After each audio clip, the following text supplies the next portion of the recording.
today we're doing the front disc and pads on this VW box. It's a 2010 model. First thing you want to do is jack up the vehicle. Now, as I mentioned in my last video, you do want to always jack up on this strengthened bit of metal here. You don't want to jack up outside of this, otherwise you'll go through the seal or potentially the floor. Don't jack it up all the way because obviously you will need to take the wheel nuts off, and if you do that whilst the car's up in the air, the tyre will spin and you won't be able to get the nuts off. So for the wheels, we're going to need a 17mm socket on a long bar. Crack these loose. Now these are not tight because I've worked on this vehicle not too long ago, thank God, and I always torque these wheels down to spec, as you should.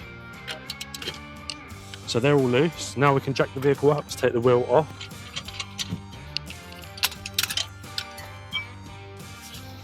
We want to always make sure we place an axle stand underneath the vehicle on a strengthened piece of metal. Pop the bonnet, and then we want to open the brake fluid reservoir cap, and that's to make sure that the system is not pressurized, so that when we push the piston back on the caliper that it does retract. Okay, so we want to remove these dust covers on the back here, top and bottom, which would expose the 2 bolts that we need to take off to get the caliper off. So we've got a 7 Allen key bit. We're just going to pop it into our socket, and then we're going to take the caliper off. Just give it a slight tap. That will loosen. That's now done. And let's get the bottom on as well. Okay, I think that's out. We just want to grab a screwdriver, and we want to push back on this thread here. It's very, very rusty. That's out now. Let's get the bottom one as well. Just putting my screwdriver in there, really pushing back. There we go. So now there's nothing holding that caliper on but the grab from the pads. Oh, there we go. So the back one just pops out of the piston like that, and then this one will just push out, and I'll just get a screwdriver and just wedge it in there and just twist it back and forth just to get it out. Yeah, that's definitely seen better days. That is rusty and crusty to hell, that is. Look at that. So, same trick on this one. What we're going to do here now is we're going to get the bolt for the caliper, and we're going to put it in the drill bit, tighten it up, and then get a little bit of sandpaper. This is 240 grit, and it is a bit old, but it should still work. And we're just going to clean by holding and spinning the drill. And that's going to take any dirt or crap off it. Works a treat every time. We need to get this little screw that holds the disc on, little grub screw. It's a T27. Thank God that's not tight. Once that's out, the disc should be free. I think if we just give that a few whacks with a hammer, it should come off. Just one disc off.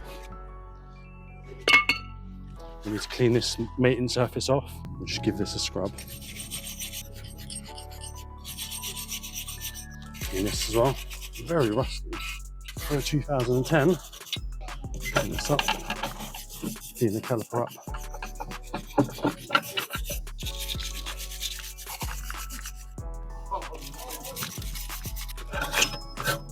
It's a lot of rust.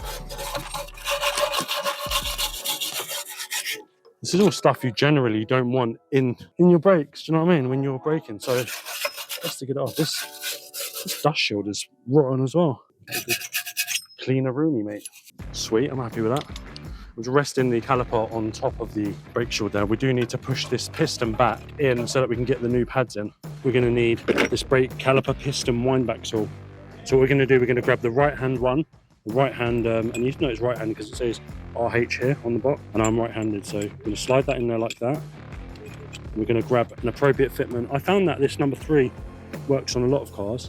That's going to go in the end like that, and this is how we're going to push the piston back. Okay, so this goes in here like this. Wind it by hand until it opens up. And this is the reason we open the brake fluid reservoir cap, because otherwise you won't be able to push this piston back and you won't be able to get the new pads in. Now, piston, yeah, that's perfect. Sometimes these can be really seized. In this case, they're not. There we go, just wind that back out. That's one piston compressed. So here we've got the new pads, and as you can see, they're quite meaty. And here are the old pads. Now, as I say, you can tell that they've not been changed very long ago because actually they're barely worn in at all. But I think these are really cheap branded pads. They just don't work very well. And like I say, I always go with the Apex. I'm not sponsored by them, but I do recommend them. So this brake pad here will go on this side here, and it will slide into that. So you kind of just push down like that. And then this one here goes inside the piston itself, the right way around, of course. And that will just kind of push in. Oh, a good push. Right, so now they're both seated in position. So as you can see, they're two different brackets, as you can see on these ones here. The one that bends all the way down goes inside the piston, and the one that kind of has gaps just goes on this side here. So I'm going to use a bit of Apex caliper grease, and I'm just going to apply a little bit of this to the ends of the pads, just so that they slide in and out nice and easily. That you don't need to put a lot. Okay, so we're just going to open up the new discs. I love the way Apex have the black on the backing plate for the wheel as well. Sweet. We need to clean these, guys. They come with oil from factory to stop them from rusting, so we just need a bit of brake parts cleaner. We just spray down the surface, get a bit of tissue, which I do have here, give them a clean down. And the same on the other side as well.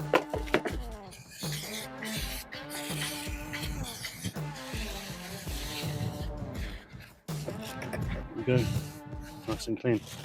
Okay, so now we need to get the new disc on. So we've cleaned the mating surface here on the hub. We've put the new pads in, greased them up a tiny bit. So now we need to just push the disc on, line the holes up like so, and then we need to get the grub screw back in. This just stops the disc from falling off whilst you're installing it. So it's not mega important, but it kind of helps. There we go, just hand tight. Okay, so when you're fitting the caliper on, it should sit in there like that. So see how that's slotted in? Caliper in front of this bracket, and then the pads both sit behind it like that. Trusty guide pins here that we've cleaned up. We just push these in the back, line the holes up, and then start threading. It's not going in, is it? No, it isn't, I don't think. So I ran into a bit of an issue. These slide pins or guide pins, one of the threads, the one that Mark's got here, it's all chewed up, so it wasn't going in. So we just got a tap and die set here. This is a Sealy kit. We're just trying to find the correct bit so that we can run it through it. You found it? M10 1.5, which might be the one. Put the part in the part. Put the part in the part. Yeah. And then give me the handle. And then give you the handle. Yeah. Can't know that. I think you got to unscrew them, haven't you? Shall I grab you one? Oh, there you go. Right, got it all. Got it all there, mate. That go in the hole? That's all right, isn't it? Good. Yeah, I'm good. Are you good? We'll soon find out. It feels good. It feels lovely. A few moments later. And there she goes. I'm not happy, but more chewed than it does good. But try it in the hole. It does look chewed. Let me try it. Try it in the hole. Got to mention in the last video, but on these guide pins or slide pins, you should always put a bit of caliper grease on them, just so that they can slide in and out nicely. So I'll just put a bunch on there, and don't try and not get it on the threads, but just like that. And then when I push them in, it helps them slide in and out a bit easier. So let's get this top bolt in. That's shenanigans, isn't it? Shenanigans. And then let's get the bottom one in. Hopefully that goes in nicely as well. Come on, release, baby, release. What the hell? This car's fighting me. It's fighting with me. What the hell? Damn. Why is it fighting with me? Okay, so we're going to get the bottom one in now. This one here. So let's just start it by hand if we can. That's going in. There we go. Done. So, all on. Pads line up nicely. And she's fresh. Fresher than me. Okay guys, so everything is on. The top and bottom bolts are tightened up on the back of the caliper. And I'm just going to get these dust caps back on. Pop them in the back there. And then one at the bottom as well. Now all we need to do is get the wheel back on.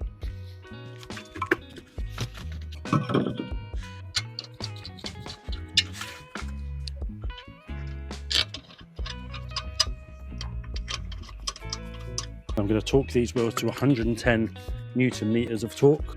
So once they click, you've hit it.